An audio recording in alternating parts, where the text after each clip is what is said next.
छात्रों, आज हम पुनः सरोज स्मृति की महत्वपूर्ण काव्य पंक्तियों को लेकर प्रस्तुत हुए हैं। ये कविता सूर्यकांत त्रिपाठी निराला द्वारा लिखित है और हिंदी साहित्य का महत्वपूर्ण शोक गीत के रूप में जानी जाती है। ये कहानी निराला जी ने अपनी पुत्री सरोज के निधन पर लिखी है और उसमें पूर्व दीप्ति शैली का भी प्रयोग किया है। तो आइए छात्रों, हम जानते हैं आज की ये महत्वपूर्ण काव्य पंक्तियाँ। फिर आई याद मुझे सज्जन, है मिला प्रथम ही विद्वज्जन, नव युवक एक सत साहित्यिक, कुल कान्य कुब्ज ये नैमित्तिक, होगा कोई इंगित अदृश्य मेरे हित, हित यही स्पृश अभिनंदनीय। ये प्रसंग जब सूर्यकांत त्रिपाठी निराला जी अपनी बेटी सरोज के विवाह के लिए एक योग्य वर की तलाश कर रहे थे, उसी समय से लिया गया है। तो इसमें निराला जी कहते हैं कि फिर आई याद मुझे सज्जन, है मिला प्रथम ही विद्वज्जन, कि जब सरोज की नानी ने विवाह की बात कही सरोज की, निराला जी के लिए एक सज्जन पुरुष नव युवक की याद आई और मिला प्रथम ही और पहली ही बार में विद्वज्जन अर्थात विद्वान नव युवक उनको एक वर के रूप में मिला। सत साहित्यिक और वह साहित्य में रुचि लेने वाला व्यक्ति मिला।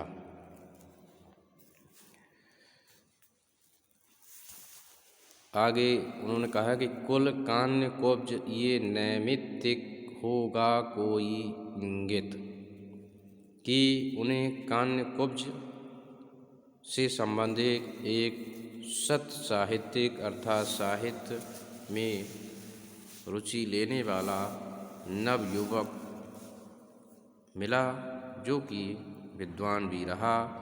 ये नैमित्तिक, नैमित्तिक ये उनको लगा कि नैमित्तिक होगा कोई इंगित अर्थात किसी अदृश्य शक्ति का ही इसमें कोई संकेत होगा, ये निराला जी मानते हैं। मेरे हित है हित यही अस्पृश्य अभिनंदनीय, कि ये किसी दिव्य शक्ति का ही संकेत है कि मुझे जो है ऐसा विद्वान साहित्यिक कान्य कुब्ज से संबंधित बेटी के लिए वर मिला। बंध गया भाव, खुल गया हृदय का स्नेह स्त्राव, खत लिखा बुला भेजा तक्षण, युवक भी मिला प्रफुल्ल चेतन। तो आगे कवि कहता है कि अभिनंदनीय, मैंने उसका अभिनंदन किया।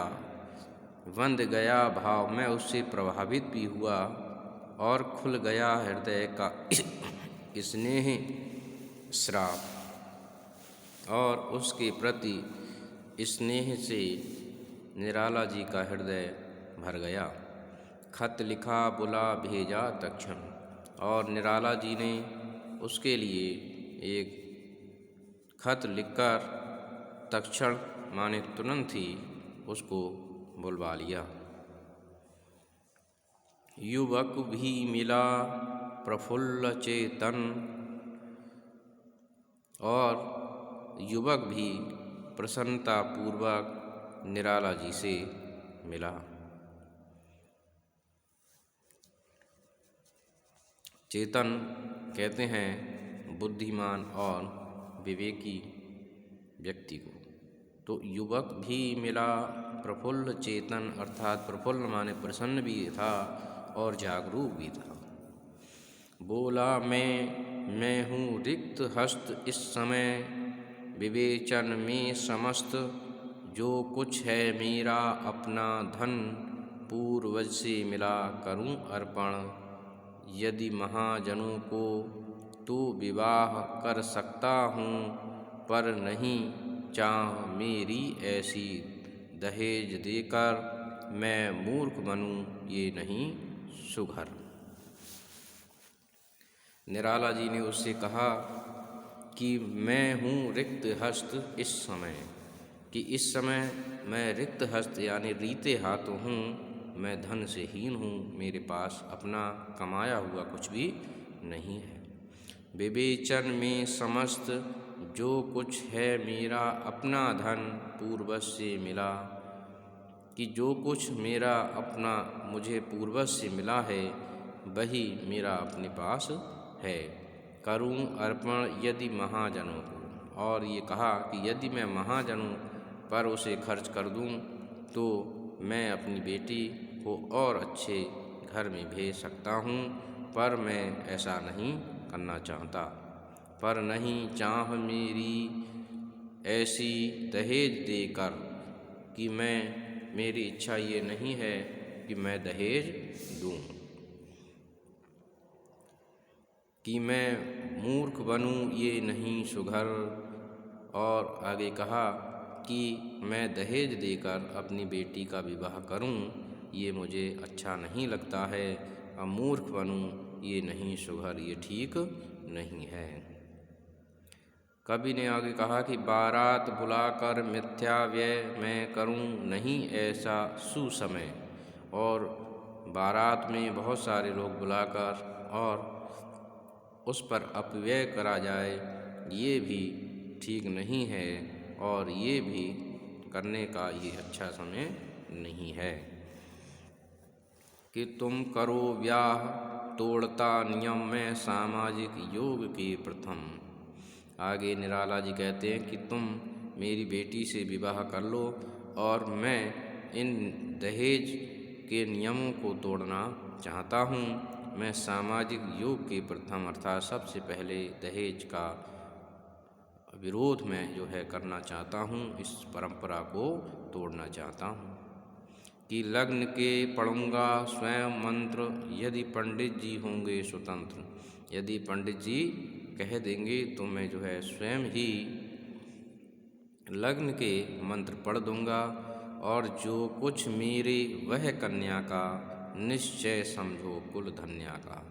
कि अर्थात जो कुछ भी मेरे पास संपत्ति है वह सब कन्या की ही है, और जो कन्या की है वह निश्चित ही तुम्हारी है कुल धन्या, अर्थात कुल को धन्य करने वाली बेटी है।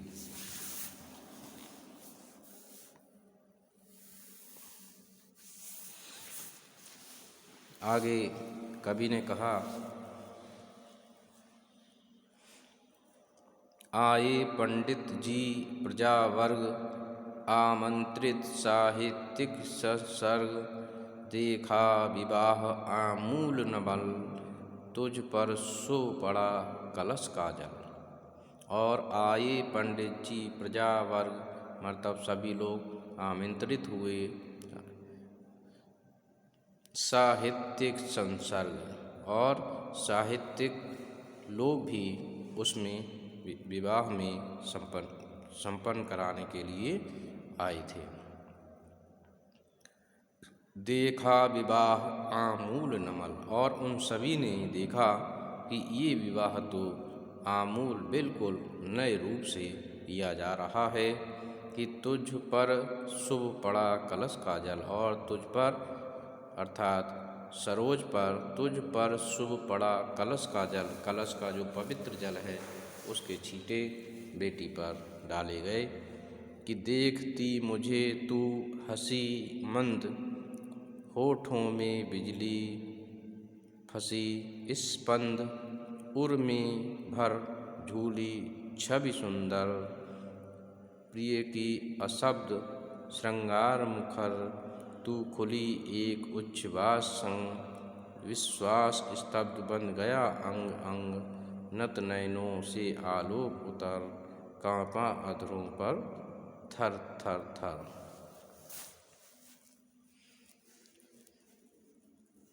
कि देखती मुझे तू हंसी मंद, होठों में बिजली फंसी स्पंद, और तू जो है मंद गति से हंसती हुई मुझे उस समय देख रही थी, और स्पंद में भर झूली छवि सुंदर, और जो है तुम्हारी जो छवि थी उस समय बहुत ही सुंदर लग रही थी। प्रिय की अशब्द श्रृंगार मुखर, तू खुली एक उच्छ्वास संग, प्रिय की अशब्द श्रृंगार मुखर।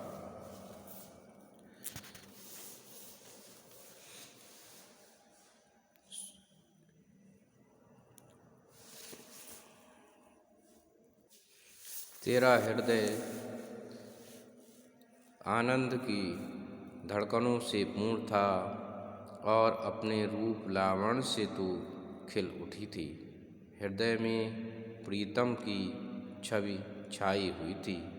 अशब्द मौन रहने को कहा जाता है। जीवन विलास की भावना युक्त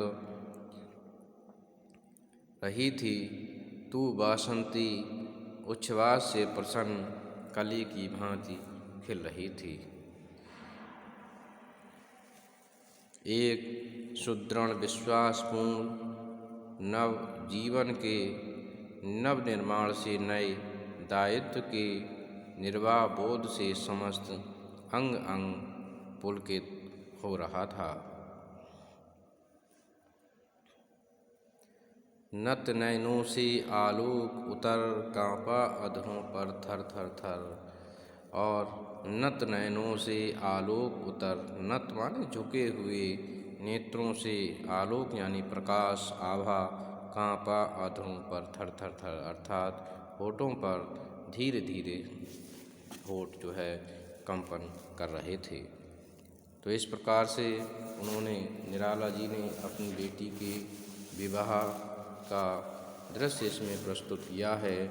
और एक जीवन से दूसरे जीवन में जब बेटी जाती है तो उसकी मनोदशा का चित्रण किया है, और विवाह निश्चित की बात भी इसमें कही है।